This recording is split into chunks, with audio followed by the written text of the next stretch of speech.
আসসালামু আলাইকুম। জানবিডির আজকের ক্লাসে আমরা খুবই গুরুত্বপূর্ণ ৩টি বিষয় নিয়ে আলোচনা করব। ক্লাসের শুরুতে আলোচনায় থাকবে অনার্সে ফেল করেও কি সার্টিফিকেট পাওয়া যায়?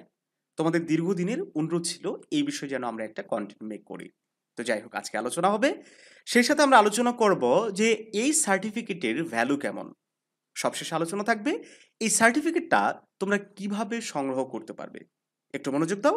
আশা করছি আজকের ক্লাসটির মাধ্যমে তুমি অবশ্যই উপকৃত হবে। এই ভিডিওটা অনেকেরই কাজে লাগবে, এই জন্য বন্ধুদের সাথেও একটু শেয়ার করে দেওয়ার চেষ্টা করো। তো আমরা প্রথমে আলোচনা করি অনার্সে ফেল করেও কি সার্টিফিকেট পাওয়া যাবে। শিক্ষার্থী বন্ধুরা, বর্তমানে বিশ্ববিদ্যালয় কর্তৃপক্ষ কিছুদিন আগেই একটা নতুন রেগুলেশন প্রকাশ করেছে। আগামী দিনগুলোতে এই রেগুলেশন অনুযায়ী একটা স্টুডেন্ট অনার্স কমপ্লিট করতে পারবে। তো আমি সেই রেগুলেশন থেকেই এই যে সার্টিফিকেট পাওয়া যাবে কি যাবে না, এই বিষয়টা তোমাদের সামনে আমি প্রমাণ সহকারে তুলে ধরতে চাই। ফেসবুকের বিভিন্ন গ্রুপে এই বিষয়টা নিয়ে আলোচনা হয়, কেউ বলে যে যাবে, কেউ বলে যাবে না। তো এটা তোমরা আজকে জানতে পারবে। এই যে দেখো, রেগুলেশন লেখাটা একটু ছোট। একটু হয়তো ভিডিওটা একটু ঝাপসা হতে পারে। তোমরা রেজোলিউশনটা বাড়িয়ে নিলে ক্লিয়ার দেখতে পাবে। দেখো এখানে বলা হচ্ছে স্নাতক প্রোগ্রামের সংশোধিত রেগুলেশন ২০২৫। এই ২৫ সালের কিছুদিন আগে এটা প্রকাশ করছে। হ্যাঁ? এই যে দেখো ৯/১১ যিনি সিগনেচার করছে ডক্টর AHM রুহুল কুদ্দুস। উনি কিন্তু ৯/১১ অর্থাৎ নভেম্বর মাসের ৯ তারিখে এই রেগুলেশনটা সিগনেচার করে পাবলিশ করা হয়েছে। তো এটাই সর্বশেষ নিয়ম, এর বাইরে আর কোনো কথা নাই।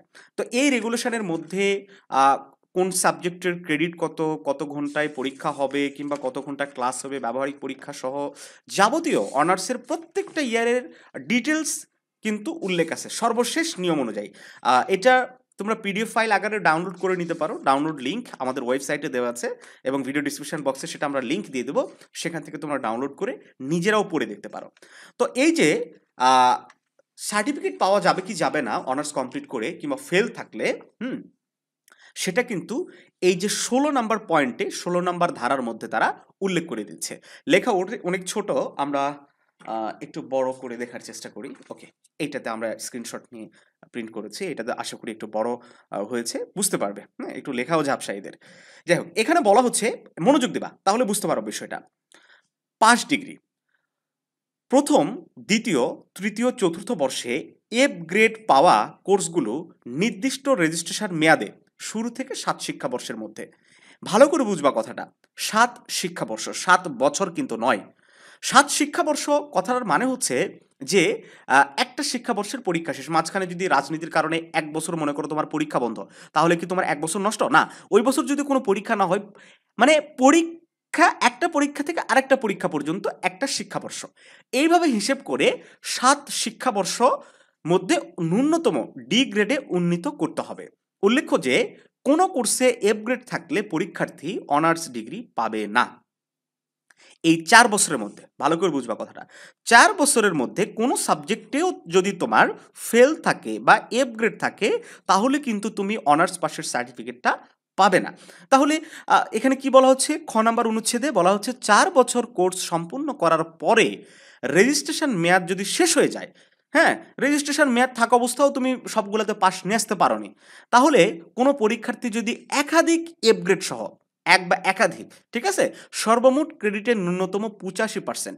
মনে করো তোমার ফার্স্ট ইয়ারে একটা ফেল আছে, হুম? একটা ফেল আছে।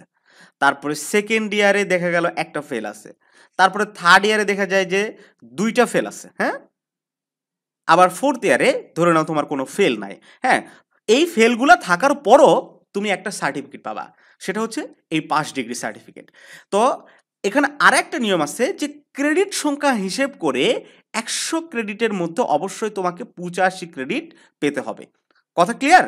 এই ক্রেডিটের হিসাবটা তোমরা কিভাবে করতে পারবে? ক্রেডিটের হিসাব হচ্ছে তোমার ৪ টে ইয়ারে মোট সাবজেক্ট সংখ্যা কত, তোমার মোট ক্রেডিট সংখ্যা কত, এটা হিসেব করে তার 85% করবা। এবং সিজিপিএ 2 অর্জন করতে হবে। এই ফেল থাকার পরও সবগুলা মিলে তোমার সিজিপিএ মাস্ট বি 2 থাকতে হবে। ঠিক আছে? তাহলে তাকে ডিগ্রি, এই পাস সার্টিফিকেটটা দেওয়া হবে। এখন সিজিপিএ এর হিসাব কিভাবে করবা? যেহেতু তুমি ফেল আসো, তাহলে ওই ফেল করা সাবজেক্ট বাদেই, মনে করো ফার্স্ট ইয়ারে একটা সাবজেক্ট ফেল করা বাদেই তোমার রেজাল্ট এসেছে 2.38 ধরে নাও। আবার ধরে নাও সেকেন্ড ইয়ারে ওই ফেল করা সাবজেক্ট বাদেই তোমার রেজাল্ট এসেছে ধরে নাও 2.5 50, ঠিক আছে? এইভাবে হিসেব করে গড় তোমার সিজিপিএ এই 4টা ইয়ার মিলে ফেল করা সাবজেক্টগুলো বাদ দিয়ে 2 পয়েন্ট থাকতে হবে, ঠিক আছে? তাহলেই তুমি সার্টিফিকেট পাবা। তবে কোনো কোর্সের পরীক্ষায় অনুপস্থিত থাকলে কোনো ডিগ্রি প্রদান করা হবে না, ঠিক আছে? কোনো পরীক্ষায় অ্যাবসেন্ট থাকা যাবে না, এইটাই একটা শর্ত। তো যাই হোক, এই জন্য আমি বরাবরই আমাদের প্রত্যেকটা ভিডিওতে বলি, অনেকে মনে করে যে এই সাবজেক্টে আমার প্রস্তুতি না, আমি পরীক্ষা দিব না। এই ভুলটা কখনোই করবে না। পরীক্ষায় অবশ্যই তুমি অংশগ্রহণ করবা। পাস ফেল সেটা পরে দেখা যাবে, ফেল করলেও সমস্যা নাই। এখন পাস ডিগ্রি প্রাপ্ত, হ্যাঁ, এটার কিছু সুযোগ সুবিধা আছে, সেটা আমরা একটু পরে আলোচনা করছি। যেটা এই জায়গাটা আমরা আলোচনা করব যে এই সার্টিফিকেটের ভ্যালু কেমন, হ্যাঁ? এই যে সার্টিফিকেটটা আমরা একটা পাবো, এইটার মূল্য কি? এটাতে আমাদের কোনো চাকরি হবে কিনা, পরবর্তী ক্লাসে আমরা ভর্তি হতে পারবো কিনা, এখানে সিজিপিএ উল্লেখ থাকবে কিনা। আগের নিয়মে তোমরা জানো সেখানে কোনো সিজিপিএ উল্লেখ থাকতো না, দ্যাটস মিন ওই সার্টিফিকেটের কোনো ভ্যালু ছিল না। কিন্তু বর্তমানে নিয়ম করেছে, দেখো, পাস ডিগ্রি প্রাপ্ত শিক্ষার্থীগণ মাস্টার্স প্রিলিমিনারি প্রোগ্রামে ভর্তি হওয়ার সুযোগ পাবে। অর্থাৎ এই সার্টিফিকেট দিয়ে তুমি মাস্টার্সে ভর্তি হতে পারবা, মানে চাকরিও পাবা, কোনো সমস্যা নাই, ঠিক আছে? খুব একটা ভালো নিয়ম করেছে যে 4 বছর কোর্স করার পরে 2-একটা সাবজেক্টের জন্য যে সার্টিফিকেট আটকে যাচ্ছিল, সেটা কিন্তু এখন বন্ধ হয়েছে। তো এই সার্টিফিকেটের মাধ্যমে তোমরা আবার উৎসাহী হয়ে যেও না যে পড়াশোনা ক্লোজ করে আমি আর বারবার পরীক্ষা দিতে পারবো না, রেজিস্ট্রেশনের মেয়াদ বাড়াবো না, আমি পাস ডিগ্রি সার্টিফিকেটই নেবো। এই ভুলটা তোমরা করার চেষ্টা করবে না। আমি তোমাদেরকে বলবো তোমাদের সর্বোচ্চটা দিয়ে শেষ পর্যন্ত লড়ে যাবে, চেষ্টা করে যাবে যে সবগুলো সাবজেক্টে পাস নিয়ে এসে অনার্স পাসের সার্টিফিকেট একটা পাওয়ার জন্য, ঠিক আছে? অনার্স আর এই পাস ডিগ্রি সার্টিফিকেটের মধ্যে অনেকগুলো পার্থক্য আছে, অনেক পার্থক্য, যেটা চাকরি জীবনে গিয়ে কিংবা প্রমোশনের ক্ষেত্রে অনেক বেশি প্রভাব পড়বে। এই ধরনের একটা সার্টিফিকেট দেখলে যে কেউ তোমাকে একবারে ব্যাকডেটেড একটা স্টুডেন্ট ভাববে যে সে 4 বছরে অনার্স কমপ্লিট করতে পারেনি, দ্যাটস ওয়াই সে একটা ডিগ্রি সার্টিফিকেট পেয়েছে। হ্যাঁ, এই জন্য পাস করার চেষ্টা করতে, যদি নাই হয় সেক্ষেত্রে এটা তোমার শেষ সম্বল, মানে কিছু না পাওয়ার থেকে কিছু পাওয়া তো ভালো, এটাতে তুমি তো মাস্টার্সের জন্য অ্যাপ্লিকেশন করতে পারছো, ঠিক আছে? তো যাই হোক, এটার ভ্যালু বর্তমানে অবশ্যই একটু কম, অনার্স থেকে কম হলেও ভ্যালু অবশ্যই আছে। এখন আসি এই সার্টিফিকেটটা কিভাবে তোমরা সংগ্রহ করতে পারবে। তোমরা জানো প্রফেশনাল সার্টিফিকেটটা কলেজে আসে, অথবা তুমি যদি ইমপ্রুভ দাও সেক্ষেত্রে অনলাইনে অ্যাপ্লিকেশন করে প্রফেশনাল সার্টিফিকেট নিতে হয়। দেন প্রফেশনাল সার্টিফিকেট কালেক্ট করে মূল সনদের জন্য অনলাইনে অ্যাপ্লিকেশন করলে সেটা পরবর্তীতে হয়তো 2 মাস কিংবা 3 মাসের মধ্যে হাতে পাওয়া যায়, আর্জেন্ট হলে 15-20 দিনেও পাওয়া যায় টাকা পয়সা দিয়ে। তো যাই হোক, এখন আসি এই সার্টিফিকেটটা তোমরা কোথায় পাবে। এই সার্টিফিকেট পাওয়ার জায়গা একটাই, সেটা হচ্ছে কলেজ। সরাসরি কলেজ তোমাকে দিবে না, কিন্তু কলেজ সরাসরি এনইউর সাথে যোগাযোগ করবে এই সার্টিফিকেটটা হাতে পাওয়ার জন্য। তো এনইউ থেকে কলেজ আবার সংগ্রহ করে তোমার হাতে দিয়ে দিবে। এটা খুবই একটা সিম্পল প্রসেস, তবে টাকা লাগবে। কলেজ কর্তৃপক্ষ টাকা নেবে তোমার থেকে, ঠিক আছে? এইটা মাপ নাই।